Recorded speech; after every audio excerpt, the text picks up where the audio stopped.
Well, listen, I've spoken to the boss of NBA Europe today, and I don't think they're concerned at all about these sluggish ticket sales, to tell you the truth. I mean, they have had problems selling the tickets to this game. It's true, and it's clear. But this is more than about one game in isolation. It's about spreading the brand to places where the brand is not that well known. And here we are in Manchester, where it's all about Manchester United and Manchester City. Well, this is the NBA's attempt to lure people in, if you like, to this colourful brand of sport. The Philadelphia 76ers out practicing prior to the game, getting ready for the tip-off. It's the first ever time the NBA have been to Manchester.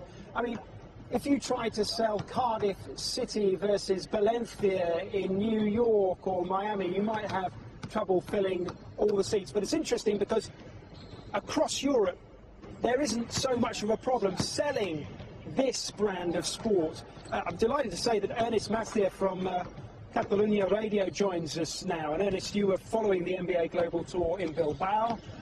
That's where the NBA were, that's where the 76ers were. What is it about the Spanish sporting culture that makes it an easier sell?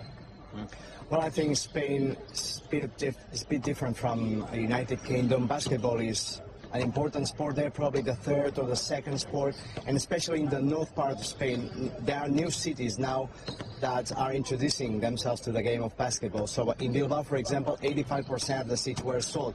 But for me, the formula that works is not two NBA teams playing one against each other, but a local team playing against an NBA team. So that's what it really works. In Barcelona was all sold out because there was Barcelona against Lakers. That's a formula that really works. Yeah, you do have to say that we've got two of the lesser-known teams here playing the game. I mean, the 76ers are unrecognisable. Sure, they were a force once, but that was many years ago now. And even though Oklahoma are a good team, they're a small market.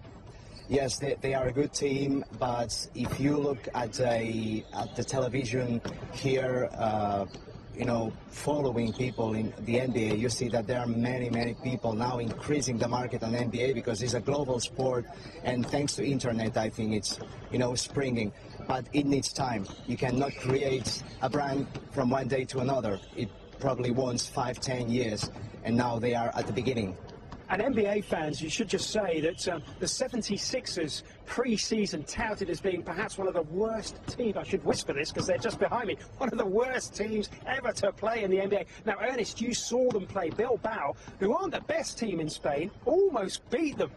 Yes, not only they are not the best team, Bilbao, but one of the middle-class teams. They were in the past one of the best teams, but now, you know, there's a big crisis in Spain. Some of the clubs are suffering a lot, so it was really shocking to me to see that Bilbao was almost winning the match. It was just a three-pointer. It was just a three-pointer last second. I couldn't believe my eyes.